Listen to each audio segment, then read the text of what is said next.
Hello, and welcome to Zoom with Czarny. I'm Dustin Czarny, Democratic Elections Commissioner here in Onondaga County, and this is my weekly interview show. I didn't get to do a commissioner in the car this week on Tuesday, so I'm going to do a little catch up here. Village elections are in a couple of weeks. Fayetteville, Manlius, Skaneateles, Jordan, Baldwinsville, all have village elections. Fayetteville and Manlius are run by the Onondaga County Board of Elections. The rest are run on the village clerk. If you go to onvote.net, there is a village elections page, and we can, there's a lot of information on there for you on that. But next week, next Tuesday, I will be doing a village preview for the commissioner and card. So stay tuned for that. As I was recording this introduction, Jim Boeheim, the longtime coach of the Syracuse Orange basketball, did announce his retirement. There are some things that are transcend politics, and this is one of those moments for Syracuse and Onondaga County. Jim has been Mr. Boeheim, Jim Boeheim has been a coach for 47 years. Has been the head coach and actually has been with the program for almost 60 years. When he was a student and also grad student and then assistant coach.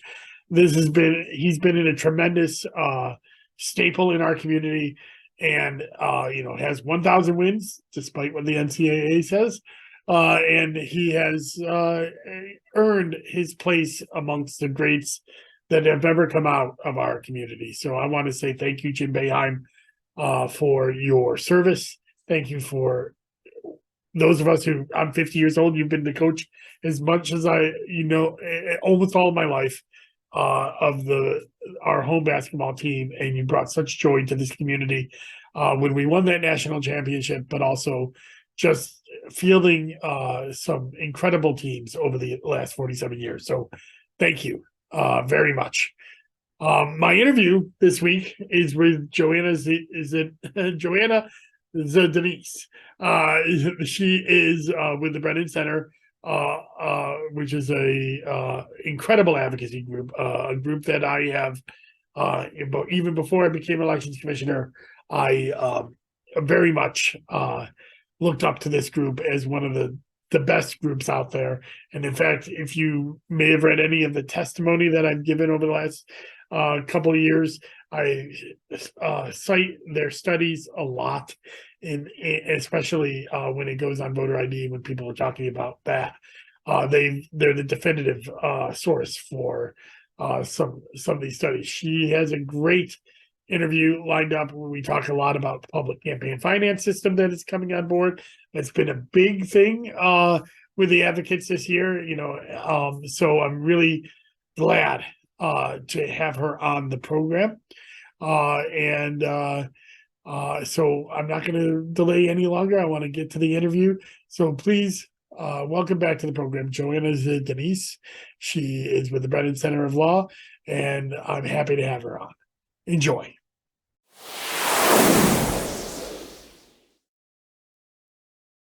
And we're back. And I'm very happy to have my friend, Joanna Zdanys, from the Brennan Center of Law.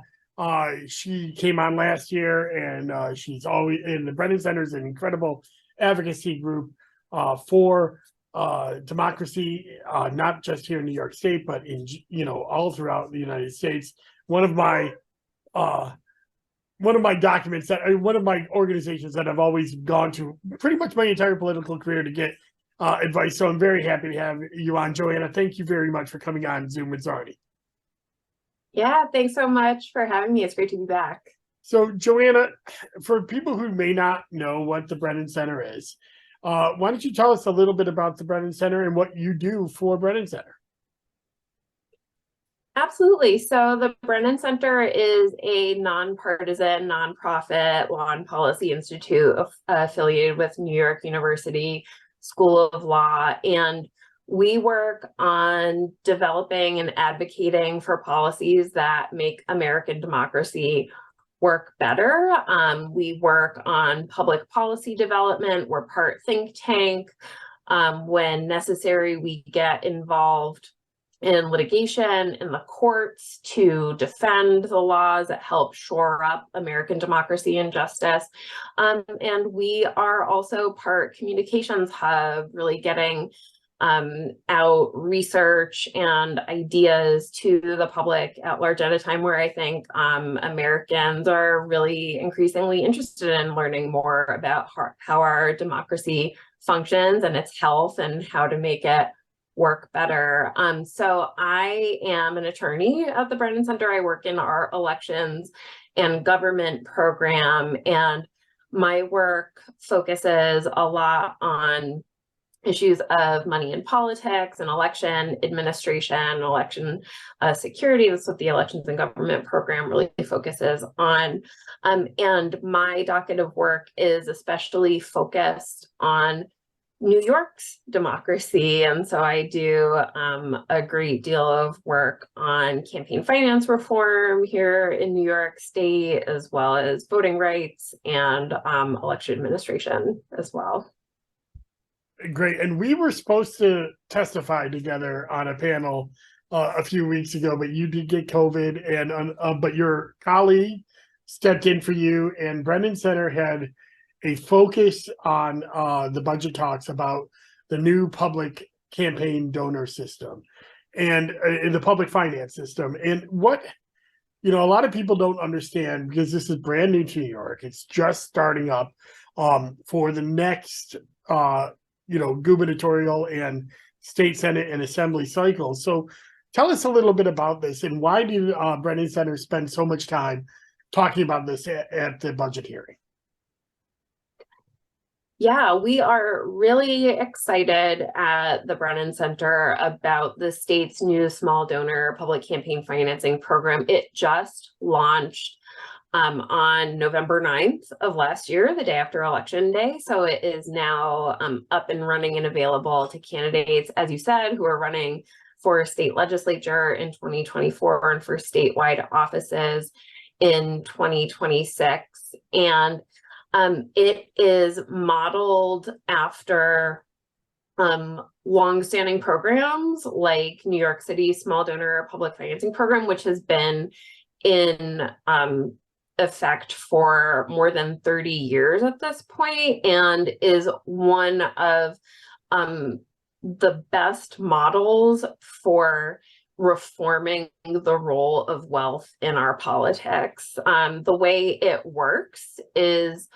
candidates who opt in and decide to run using the system and who meet the qualification requirements to participate are eligible to have small contributions from their future constituents or their existing constituents, if they're already holding office, matched at a multiple rate. And what this does is it really helps to incentivize candidates to engage more with the communities that they are hoping to serve, and spend less time having to court large donations from wealthy contributors.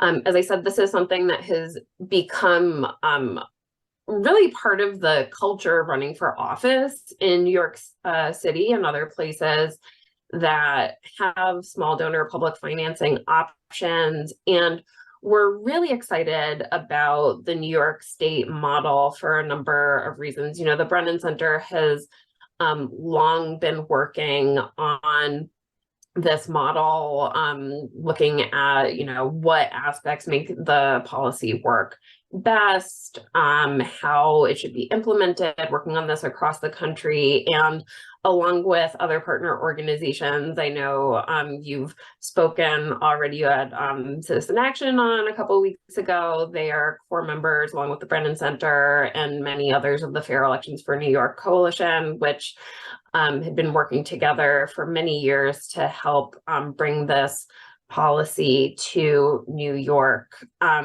So, why is New York State's program so special? I mentioned that it's modeled off of the most successful models we've seen in our country so far with small donor public financing program, kind of built on the tried and true But New York State's new program is particularly innovative in how it is really designed to respond to the realities of campaigning in a post Citizens United world. What do I mean by that? Citizens United was a Supreme Court case from 2010 that really unleashed unlimited wealth into our elections. And this has become, an increasingly large problem for everyday American voters in participating in our elections. We're seeing large donations and wealthy donors and big spenders have a disproportionate voice now in our elections, and small donor public financing, and particularly the model that New York State is putting into play, is designed to help bring more everyday New Yorkers into the political process and to free up candidates who otherwise might have to go do 3 hours of call time at the end of the day to ask for big checks, to be able to instead raise funds the way that they campaign, by having barbecues, by hosting a town hall conversation, by getting out in the community and reaching out to the folks that they're seeking to serve. So you talked about the candidates. What candidates are eligible? I kind of touched on that, but who are the eligible candidates to take part in this new public campaign finance system? Sure. So the program is open to candidates who are running for legislative office, so either state senate or state assembly, and then statewide offices, including governor, lieutenant governor, comptroller, and attorney general. To be able to participate in the program, they have to agree to abide by certain program rules, and they also need to meet a 2-part fundraising threshold, which is one of the ways that the program ensures that not just anyone can come in and demand public funds, but it's truly folks who have enough support in the communities that they're seeking to serve. When they establish that level of support, they then become eligible for the program. And so the thresholds differ by office, but it involves meeting a minimum fundraising threshold in terms of dollars. So you have to raise a threshold amount of money, and from a certain number of small donor constituents in order to be able to receive funding under the program. And one aspect that we think is also really reflective in the program of voter support and confidence in the candidates is that the amount of funding that they receive under the program is directly responsive to their support. So every small contribution from a future constituent that's eligible under the program will be matched up to a limit. There are caps on how much a person can receive from the program, but that means that, it's not a one big check from the state that goes to candidates. It's really responsive to their support in the community. So as candidates campaign, they're earning that money through the program. But that said, we've seen in other programs that have been around for somewhat longer that their fundraising limits or limits on how much you can actually spend. But I mentioned before that this program is responsive to this post-Citizens United world we're living in, where in some cases, candidates may face large outside expenditures, super PAC opposition. It's rare, especially in legislative elections in New York, for that to be a real concern, but this program allows candidates to continue to fundraise and spend money even after they max out on what the program is able to give them. And we think that that is, especially given the reality of fundraising and campaigning these days, one of the important innovations of this program. So it's launched. It's now in for the next cycle. How is that going? Do you know how many people have signed up, or at least at the time that we're recording this program? Is it being met with a lot of skepticism, or are people taking part in it?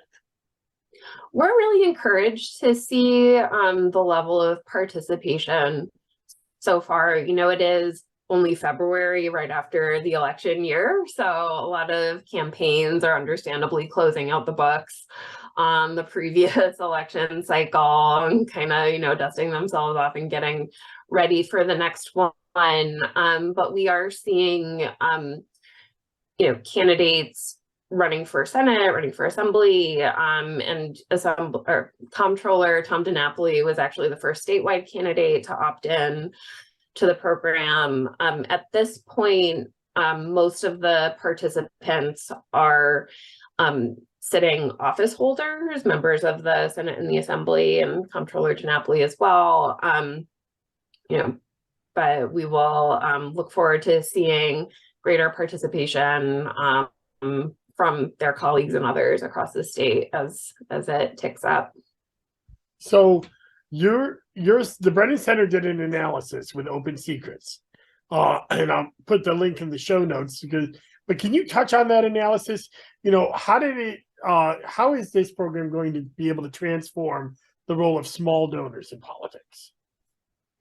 Yeah, I'm glad you asked. And, maybe I even should have, before getting into the weeds of the program, set the stage a little bit with this analysis, because it was really eye-opening to see how great the need for campaign finance reform in New York State has been on the level of,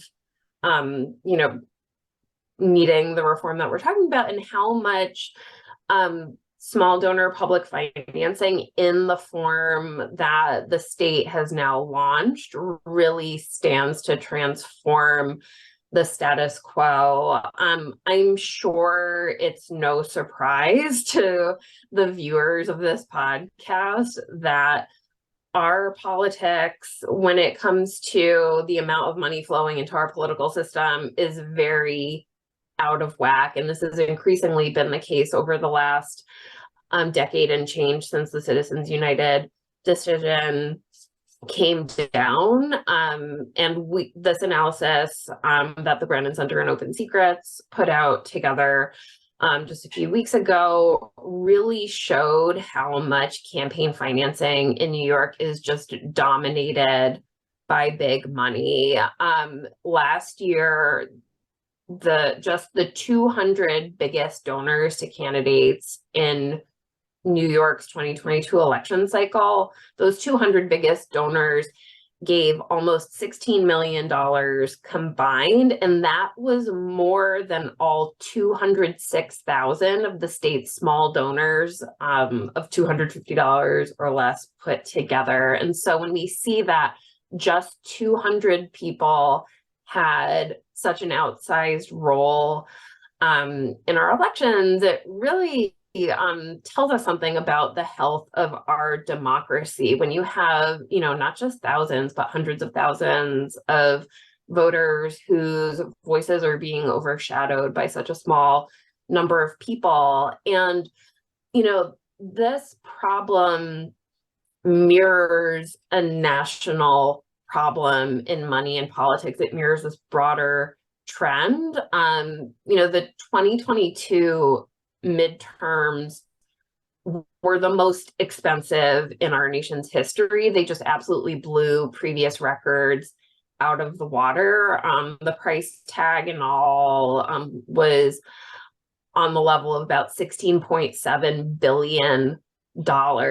And we've seen election on election over the last 13 years since Citizens United came out, that big donors have increasingly taken a bigger share of the pie in terms of, how much of their money is influencing our elections versus how much are small donors contributing. And so this analysis that the Brennan Center on Open Secrets put out didn't just document the bad news to show what the problem is here in New York, but it also asked the question, well, what if the state's public financing program had been in effect?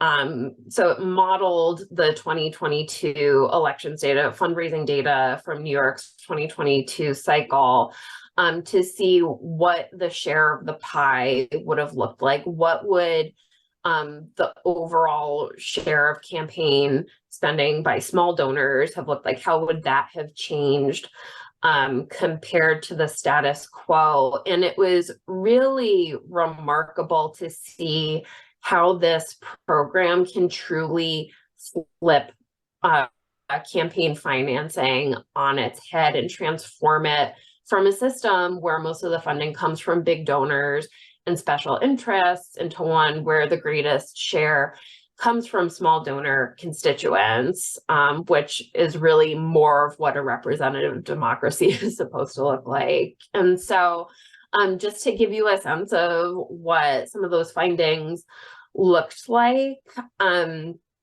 looking at legislative elections, for example, the analysis found that under the status quo, small donors made up only 11% of donations in legislative elections in 2022.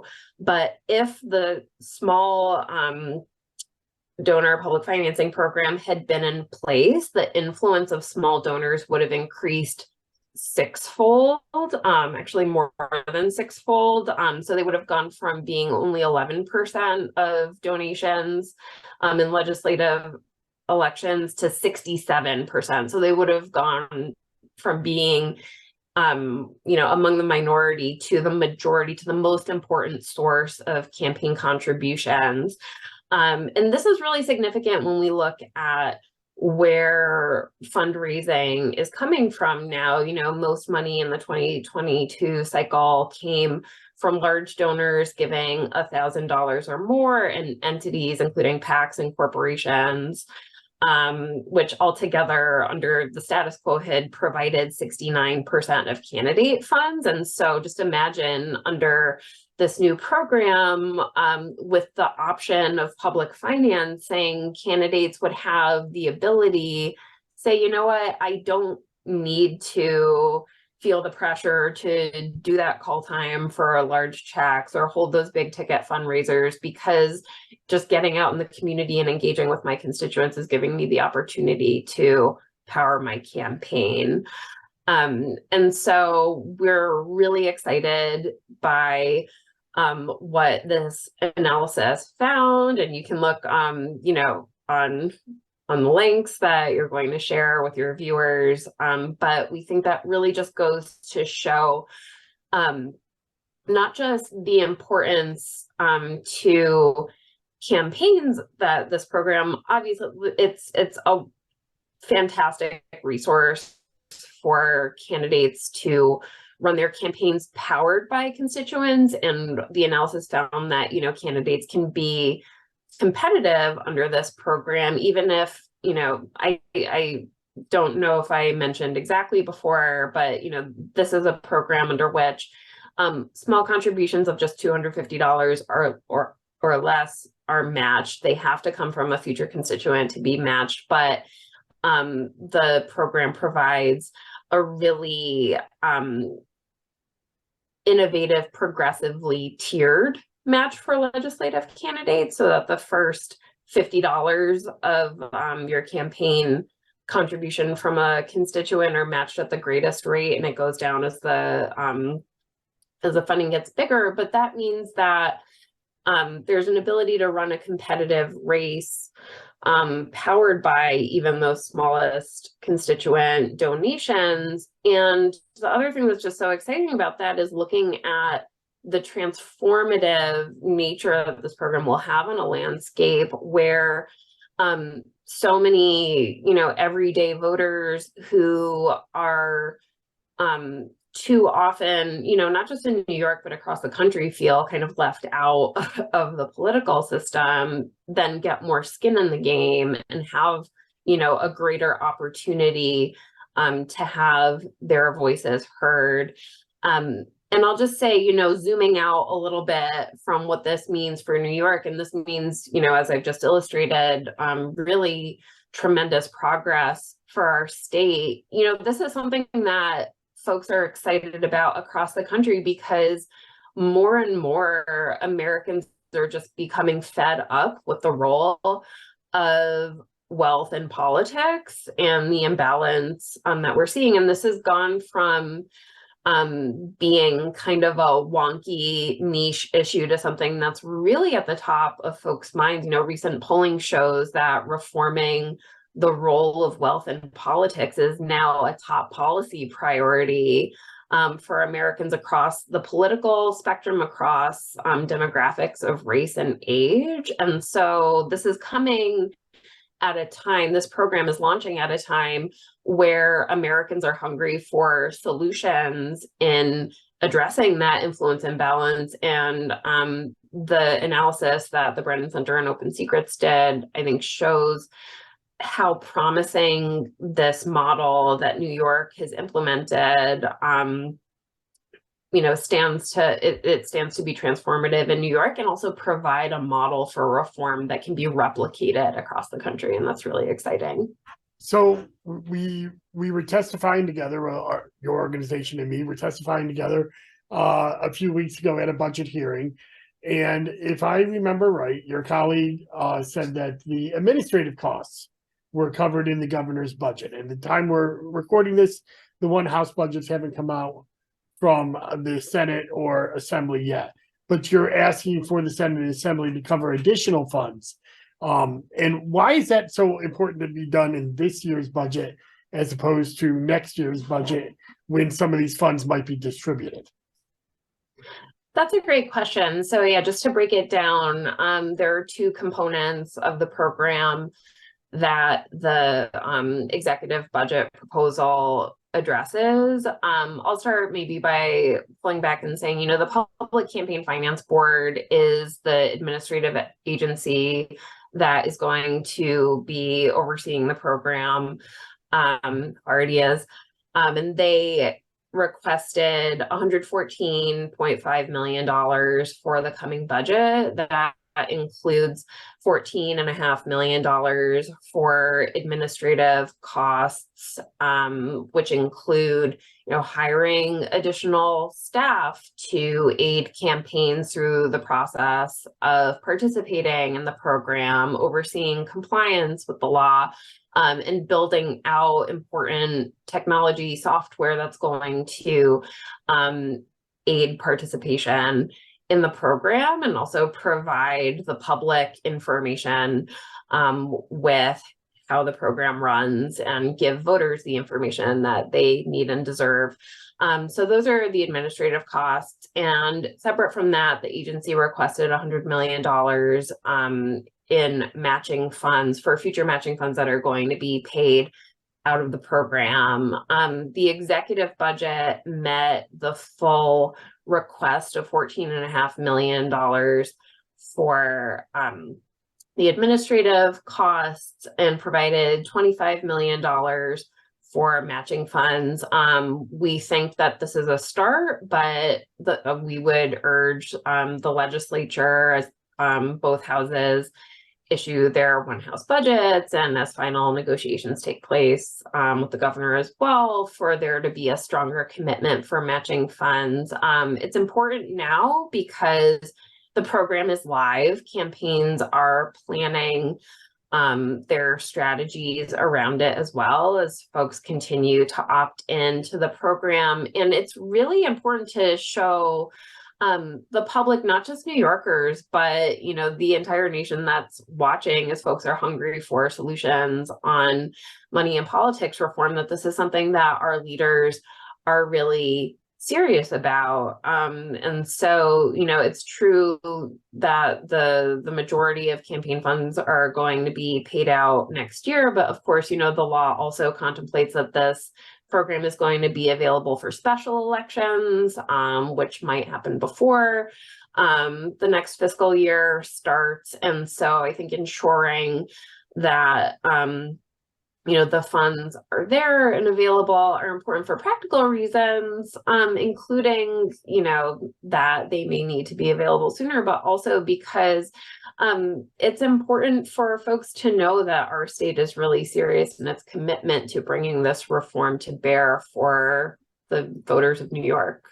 That's a great point about the special elections. I didn't even think about that. I guess I should, but to be the line of work that I'm in. But yeah, special elections can come up at any time. Somebody could leave and retire early, or God forbid, pass away in office, or something like that, or which would provide an opening in the next cycle where the campaign matching funds would come into effect, and really probably have the most effect in a special election, because it's such a small time, such a small window of campaigning, and the and the ability to raise money in that small time. A public campaign finance system can really even the playing field a little bit with it, and try to take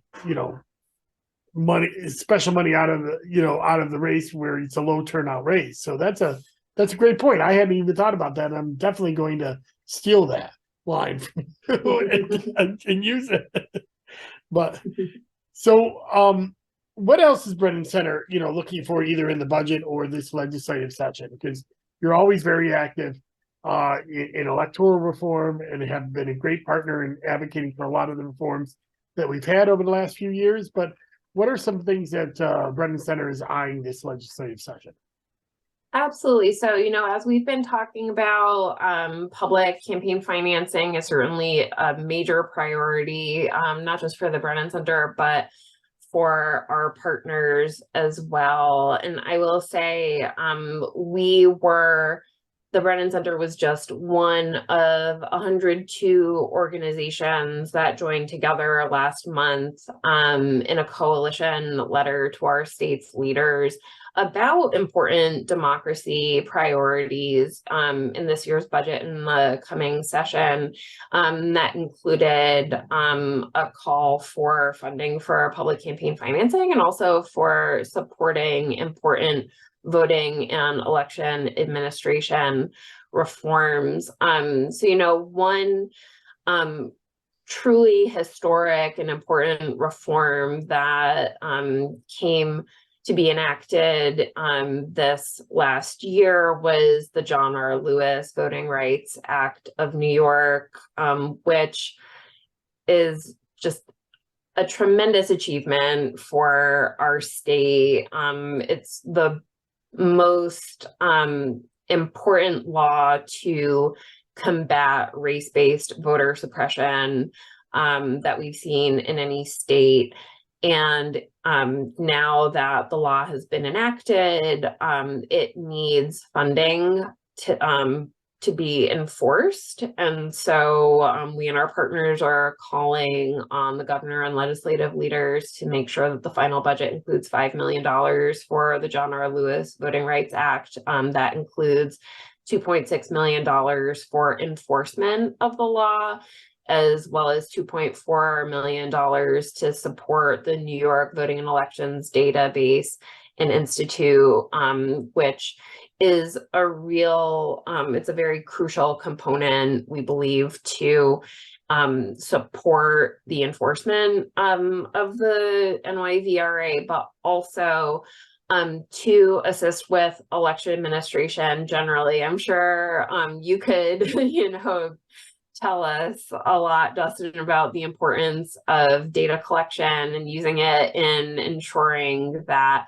you are serving the voters of your county the way that you need to. And that's something that we see in other parts of the country, the way that folks are relying on data to be able to plan for elections and serve voters. And so, there's pending legislation right now to create that database and institute. It has passed the Senate. It's still moving through the Assembly at this point, but support for that bill is,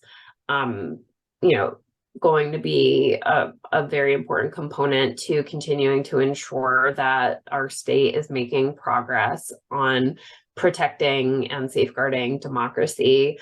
You know, aside from that, we are glad to see continued support for the implementation of online voter registration, automatic voter registration in New York, and hope that the final budget includes needed funding for that as well. And then, of course, local election administration funding is absolutely crucial, and the Brennan Center and our partners support the bipartisan requests that we've seen from local election officials and that you were testifying about at the hearing a couple weeks back, Dustin, because, you know, election offices across our state are serving at the front lines of our democracy and have to do so currently relying on county budgets, and more state funding is absolutely essential to ensure that these offices that are serving an important government service and serving voters have the resources that they need to do so. And we're, you know, seeing, as viewers of this podcast are probably well aware, if you're interested in the issues that we're talking about today, you're paying attention to what's been happening in the news over the last year, as you know, what had previously not been like a very controversial function has suddenly become a hotbed of vitriol and political attacks, and you know, across the country and in New York just as well, election administrators need more support. And so we're hoping to see our state's leaders put a real commitment to ensuring that local boards of elections have the resources that they need to do their work. Well, we're kind of coming to the end of the program. This has been an incredibly informative session, and thank you so much for coming on. But before we end, I always like to end with my catch-all question. What haven't we talked about? What's something that you want to get out there to the viewers, listeners, you know, personal, otherwise, whatever you'd like. The floor is yours. I mean, we could keep talking for hours, I'm sure, but I guess I would say, you know, when we talk about these issues, when we talk about the problem of overwhelming wealth in our politics, when we talk about the health of our democracy and the need to protect voting rights of New Yorkers and Americans across the country, and the need for support for our election administrators, and all of the items that we just addressed, I just want to underscore that this matters to everyone. And, you know, our democracy and its health are inextricably linked to every issue that we care about. So if you're someone who's showing up to vote because you care about education or our criminal justice system or housing or jobs or anything like that, all of these elements are inextricably linked. And so, you know, that's why I love showing up to do my job every day, because there are so many different issues that matter to me and to my loved ones and to my community. And that's why I love doing the work that I do at the Brennan Center, because, you know, by doing my small part to help shore up our state's democracy and help contribute to the health of our democracy across the country, it's my hope that I'm helping to make things a little bit better for all of those issues that we all care about so much. So I'll leave on that note. Well, you definitely are. And so is the Brennan Center. You are a vital advocate in New York, and I really appreciate the work that you've done, the work that you continue to do, and your allyship in supporting boards of elections and election administrators. That doesn't mean we always agree. There's many times that we haven't, but I appreciate the perspective, and thank you so much for coming on my program again and letting us know what's going on this year. Yeah, thanks so much for having me. Until next time. Until next time. And that was my interview with Joanna Zdanys of the Brennan Center for Law. A great interview, long range discussion. Boy, I learned so much about this public campaign finance program that's coming up from all these advocates, and especially Joanna. So please check them out. In the show notes, I will have the website for Brennan Center, and you can find more about their work there. This week, I will continue. Yesterday, I released a testimony that I submitted to the New York State Independent, and I use that in quotes, Redistricting Commission on their proposed assembly lines for Onondaga County and New York. So please, I always release this stuff to the public on my website, DustinZarny.com, because I believe in transparency. So please check that out. And you know, give me your feedback, but more importantly, give them your feedback on the proposed assembly lines, because this is going to be the new assembly lines for the next 8 years, and they'll be in effect for 2024, depending on what this commission comes up to. So next week on Zoom with Czarny, I will have the Fayetteville and Manlius candidates, Janet Rice and Ann running for town board in Manlius. Please stay tuned for that program because the village elections are coming right up, which I will be talking about in next week's Commissioner in the Car. And of course, this weekend on the weekly wonk, I will start delving into the town in Onondaga, starting with the town of Lysander, which are having elections this year. And there are candidates out there passing petitions right now to run in the November election. So we're looking at Lysander and how Democrat registration is out there and what kind of hope that they might have to win. And by the way, it's very surprising. Lysander is a red town, but there's a lot of Democratic opportunity there in the past. So check that weekly wonk out. Thank you very much. And remember to subscribe to DustinZarny.com. You can get all your content information and election news there. You will never have to pay for it. I will never put ads on there. That's something I do for my own purposes and for my educational outreach as elections commissioner. So check that out, and you'll be able to get notified of all these things that I keep telling you that I'm going to be doing. Thank you very much, and enjoy your day. Bye-bye.